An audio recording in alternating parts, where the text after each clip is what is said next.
It's day 4 of our Workout to Heal Burnout Challenge. Hey friends, it's Kate here. Thanks so much for joining me again today.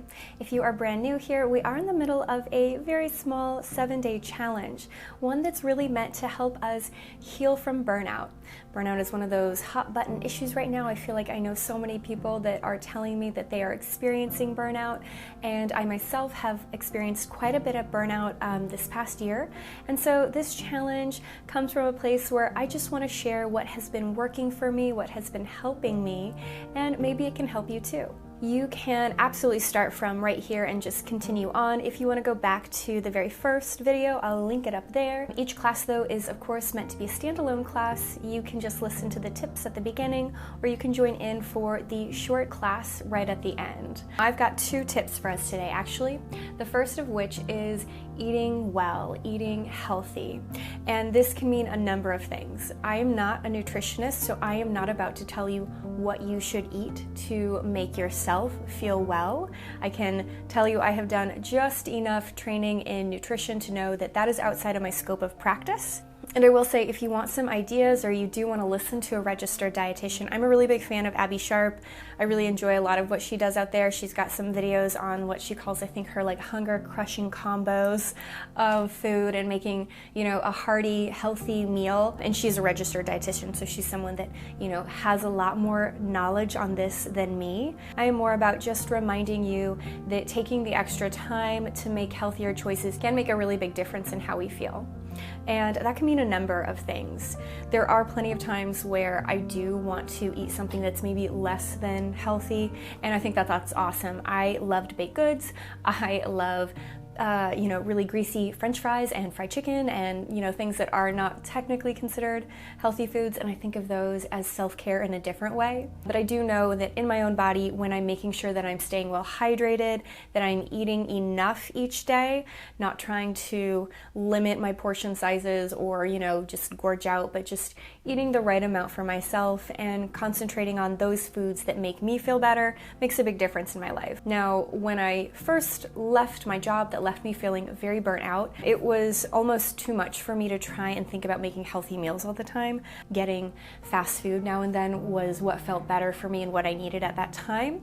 So I think that it's important to remember that we have seasons of life, and what we eat kind of ebbs and flows with what we're, experiencing. The more that I started to be able to incorporate some of those healthier choices into my daily life and routine, the healthier and better I felt. And I think that it's important to remember that we're all coming from lots of different places, economic backgrounds. I know not everyone can afford to, pick quote unquote the most healthy organic things all the time. That's not what I'm trying to push here. Just trying to point out that making choices that we know make our body feel better can be such a big difference. And a couple of things that I found really helpful and I still find helpful are buying like kind of pre-prepped foods when you're already feeling exhausted. The idea of chopping up all of your veggies and, preparing all these very amazing fancy little foods or just really healthy foods can feel overwhelming. So buying things that were already pre-chopped up and ready for me made a really big difference. I try, generally speaking, not to buy lots of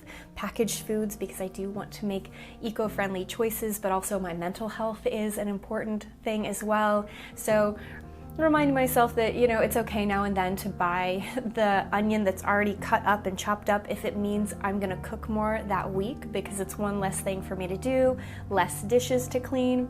I also think it's really important to make sure we're drinking enough water. I'm sure all of us know how important drinking water is and how tedious it can be to sometimes drink enough water. One thing that I do that probably sounds silly, I like to buy new cups. I'm one of those people that when I see a pretty new cup, I am more likely to drink out of it. So I do have a plethora of different colored and sized cups with straws and lids and all sorts of things, and it might seem silly, but when I buy those for myself, I'm more likely to drink water. So, if you know that about yourself, that having something pretty and fancy to, look forward to drinking from makes a big difference for you, that is, such an easy thing for us to do. For those of us that have partners out there, explaining to your partner that maybe you need a little extra helping hand in the kitchen, and I think that that's a big thing. cooking.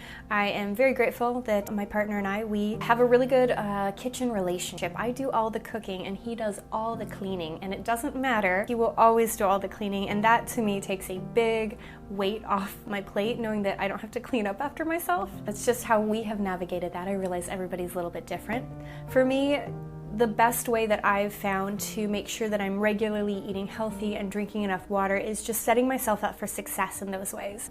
And again, I'm not here promoting a certain diet or what you should and shouldn't be eating or how much. That's so incredibly personal, and unless you're speaking with like a registered dietitian, I would not just take anyone's advice on this. We need to be very particular about who we get that sort of information from. Now, my second tip of the day is self-compassion and grace for yourself. And I did that on purpose for today because I think having a cupcake, even though I just told you to make healthy choices, I think knowing that you need a cupcake or a cookie or something that, you know, maybe has a lot of sugar in it and we're trying to avoid that, I think it's absolutely fine. And not only fine, but I feel like that's a huge element of caring for yourself. I loved baked goods. I could just watch the Great British Baking Show all day and eat everything that they make there, and I would be happy, although very full. It's important to remind yourself that even if you have a goal of wanting to eat healthier, of wanting to exercise more, of wanting to do these things that you ultimately know are going to make yourself feel better, it's also okay when we don't make the perfect choice every single moment of the day and every single day of the week. We're humans, and knowing that it's okay to skip a day, trying to have that mindset kind of shift has made a big difference. One of my favorite little tools, I suppose, for giving myself some self-compassion and reminding myself that, you know, self-care comes in many forms is actually a book that I absolutely love and 100% recommend, and it's called Buy Yourself F***ing Lilies. Now, I usually don't curse on this channel, but that's the title of the book, and it's awesome. It's kind of a mix between like a memoir and like a self-care how-to. I read it a couple of months ago, and it's both hilarious and kind of sad and very, you know, poignant to those of us that are experiencing burnout. It's such a fun book, and it gave me a lot of journaling ideas and a lot of new ways to kind of look at how to treat myself and how to make better choices for recovering from burnout. Now, I will put a link to the book below. I actually listened to it on Audible, and she is the author that reads it, and I always think it's better to listen to the author. It's been one of my favorite books that I've read all year, and I found it really helpful and inspiring for myself in this kind of setting. So I hope those two tips are helpful for us. Maybe they're kind of common sense. A lot of this can be, but it's good to take a moment to remind ourselves that such small things as drinking enough water or eating the cupcake when we want it can make us really feel so much better. Now it's time for our class. Go ahead and roll out your mat. Let's get started.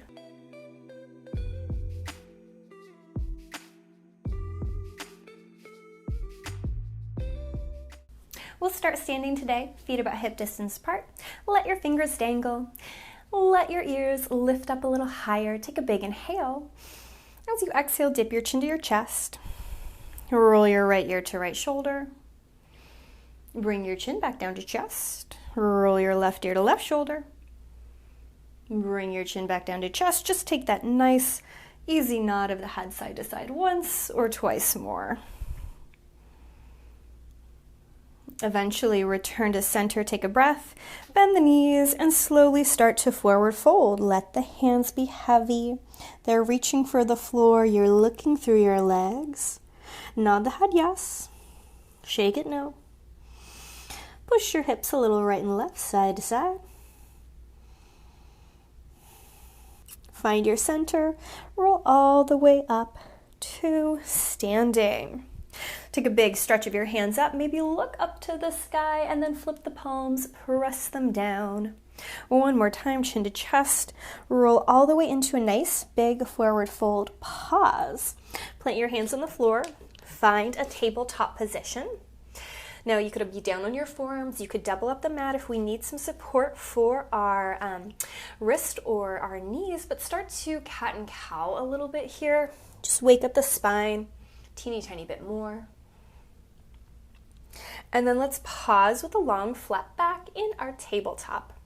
Take your right foot behind you, and at first you can tuck the toe, making sure we feel nice and balanced.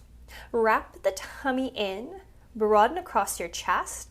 Start to squeeze where your thigh and your glute connect. Lift up the foot, point the toe. Before we go anywhere, you are growing long from the tip of your head through your body out your toe. 5 times, tap your toe to the floor, exhale, lift your foot. Tap the toe down, exhale, squeeze your thigh, lift. Inhale down, exhale up. Inhale down, exhale up. 3 more down and up. 2 more down and up. Last one, lift, pause. Hold there. Does it feel like you're arching your back?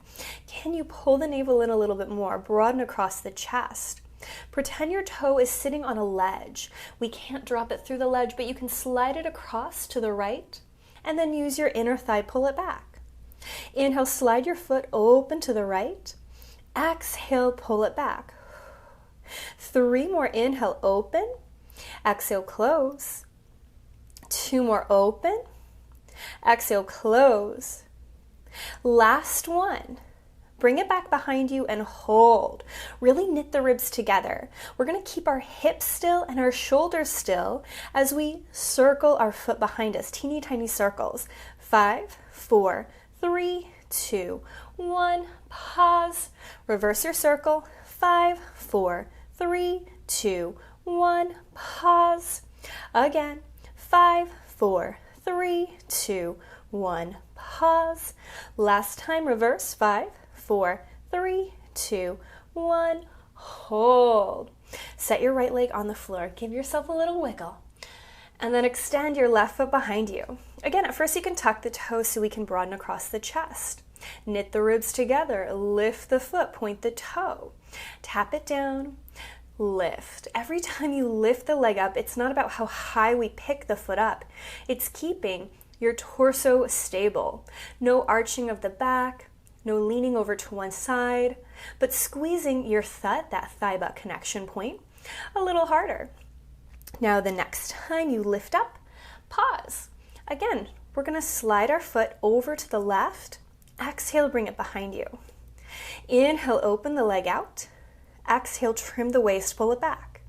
3 more, inhale, open. Exhale, close. 2 more, open. Exhale, close. Last one. Bring the leg behind you and pause. Grow long from your head through your body out your toe. Teeny tiny circles. 5, 4, 3, 2, 1. Pause.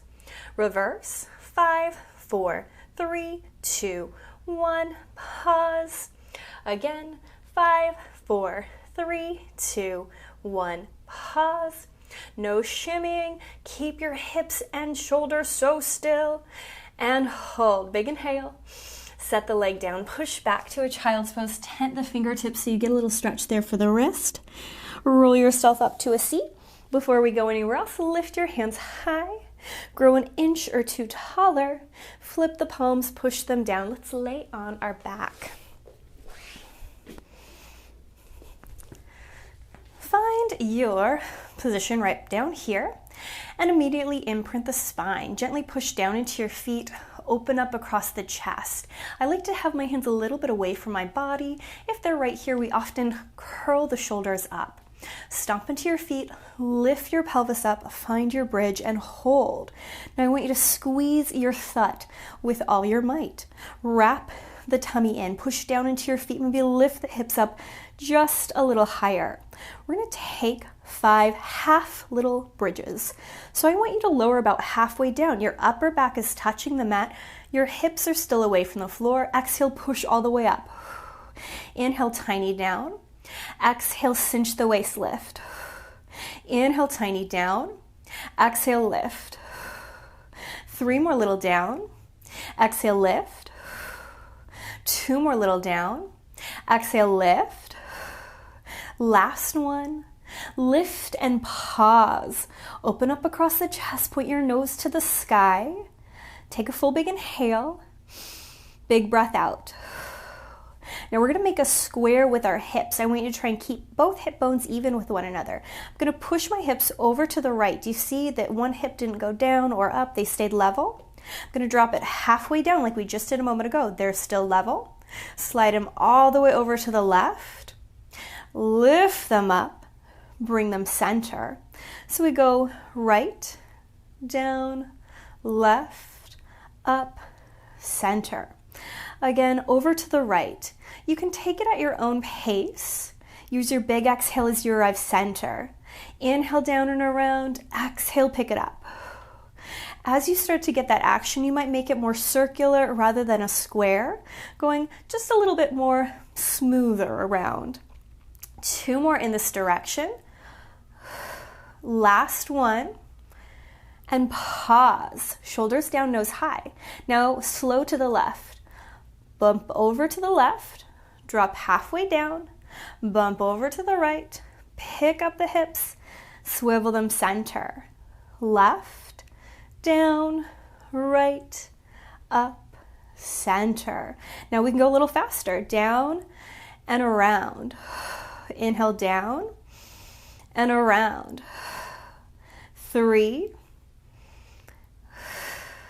2, last one. Pause, center, hold, shoulders down, nose high, take a breath. Lower yourself down to the ground. Inhale, tip the pelvis, lift to the top of the bridge again. Lower down. Now you can repeat your bridge simply like that, or if we want to take it up a notch, as you lift up, see if you can pick up your right foot, drop it down to the ground. Exhale, pick up your left foot, drop it down to the ground. Lift, right leg goes.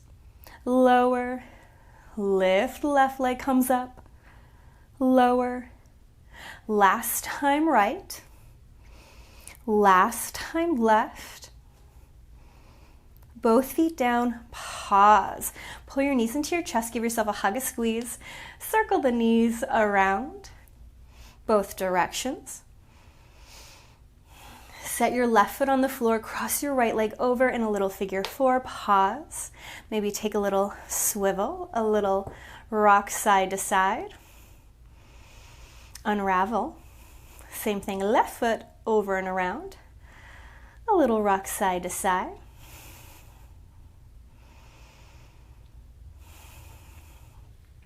Pull both knees into your chest, big hug, big squeeze. Take a little rock and roll on your spine until we come all the way up to a seat. As always, my friends, give yourself a pat on the back. Thank yourself for joining in today, for doing as much or as little class as you like. Remember, if you want something a little bit more, that 10-minute guide was just not enough. I will put a link up there to a class that'll go very well with this one today. I cannot wait to see you again tomorrow.